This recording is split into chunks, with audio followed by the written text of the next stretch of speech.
Բազմիցս նշել եք, որ ձեր գերագույն նպատակը Հայաստանի լավագույն շահը սպասարկելն է։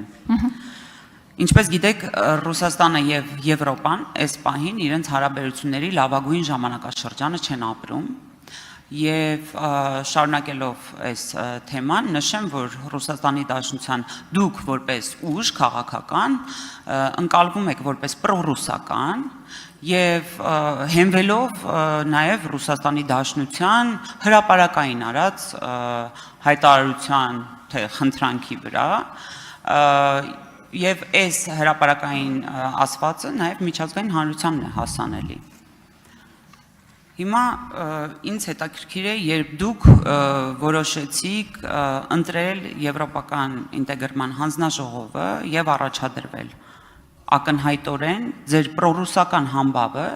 չի սպասարկում Հայաստանի Հանրապետության լավագույն շահը այդ հանձնաժողովը վերցնելով եւ նախագահելով։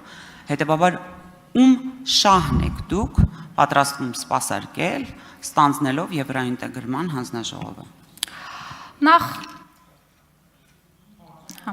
Նախ կառաջարկեի խուսափել պիտակավորումներից, այդ ընդհանրական պիտակավորումներ,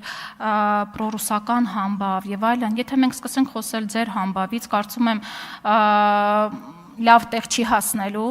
այնպես որ եթե նշում եք այսինչ համբավ, խնդրում եմ կոնկրետ նշել, եթե դա քաղաքացիական պայմանագրի կողմից ընկալվող է, այդպես ասեք, որպեսզի մենք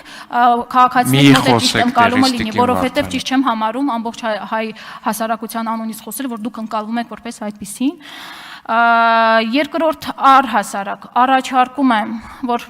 ժողովրդական լեզվով ասած, մատի եւ մատանու արանքը առհասարակ պետք չի մտնել։ Պետք չի արտաքին քաղաքականությունը ձևավորել հակադրությունների վրա։ Հենց սա է այն գյունակարային տարբերությունը, հակադրել մի կողմը մյուսին, հակադրել մի ուղությունը մի ուղությանը։ Առաջարկում ենք ընդհակառակը փորձել լինել այնպիսին, որպեսզի հակադրությունները դրսից չբերենք Հայաստան։ Հայաստանը այդ պոտենցիալը չունի, որպեսզի այդ հակադրությունները տարբեր գերտերությունների կողմից բերենք այս մի փուճուր երկրում մեղքեն է ժողովուրդ, իսկական տուժողը Հայաստանի քաղաքացին է, մենք ենք, ես եմ, դուք եք եւ այն պարզ գյուղացիներն են, ովքեր որ տուժելու են, վստահաբար տուժելու են այս հակադրություններից եւ մենք առաջարկում ենք ինչքան փորձենք այս հակադրությունները մեզանից հեռու տանել, շատ ավելի ձեռնտու է լինելու Հայաստանի Հանրապետությանը եւ հայ քաղաքացու շահերին։ Շնորհակալ եմ։ Արձագանք։ Նախ ձեր համբավը կնքել է Ռուսաստանի Դաշնության նախագահը իր հարցադրումով, այդ մեկ։ Երկրորդ, խնդրում եմ ճշգրտող հարց, ով էր մատանին եւ ով մատը, դուք նկատի ունեք ձեր ուժը եւ Ռուսաստանի Դաշնության նախագահին, եւ երրորդ, խնդրում եմ հստակ արձագանքել Տիկին Հակոբյանի հարցին, հանրակրվեին արդյոք լինելու պարագայում, դուք կողմ եք լինելու թե դեմ, հստակ առանց այլևայլի եւ ձեր ելույթներին հղում անելու, ձեր ելույթը լսել եմ, այնտեղ չկար դիրքորոշում, արդյոք դուք հանրակրվեի պարագայում կողմ եք լինելու թե դեմ, եւ չորրորդ ամենակարևորը, խնդրում եմ այսուհետ գյուղատնտեսական մթերք արտադրողներին չանվանել գյուղացի, որովհետև քաղաքացիները նույնպես կարող են արտադրել գյուղատնտեսական մթերքներ։ Շնորհակալություն։ Գալով մատի եւ մատանին ով է, ինչ է, մատը եւ մատանին, դա տարբեր աշխարհակաղակական կենտրոններն են, տարբեր աշխարհակաղակական կենտրոնների շահերն են, որտեղ որ մենք առաջարկում ենք առհասարակ չմտնել հակադրությունների մեջ, այնտեղ որտեղ որ առհասարակ պետք չի մենք որևէ Հայաստանի շահերին հակասող հայտարարություններ եւ դիրքավորում ունենալ։ Ինչ վերաբերում է կողմ ենք թե դեմ ենք հանրակրվեին։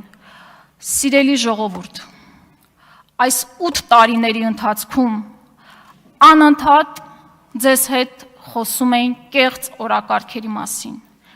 օրակարգերի մասին, եւ հետեւ այս սրանց լցնելով մեր առօրյա կյանքը իրական խնդիրները երկրորդվել են։ Իրական խնդիրները, որ մենք այստեղ բարձրաձայնում ենք, դուք դրա մասին չեք խոսում եք եթեներով։ Ես կողմ եմ ռեալ պոլիտիկին, եթեներին կողմ չեմ, եւ այդ հարցը իրականում հենց ձեր դաշտում է, ձեր գործադիրի դաշտում է, երբ դուք ունենաք հստակ դիրքավորում, կարող եք այդ ժամանակ միայն անկեղծորեն գալ եւ նման հարցադրում անել, այնպես որ դուք հիմա անկեղծ չեք քաղաքացիների եւ անկեղծ չեք այս ամբիոնի նկատմամբ։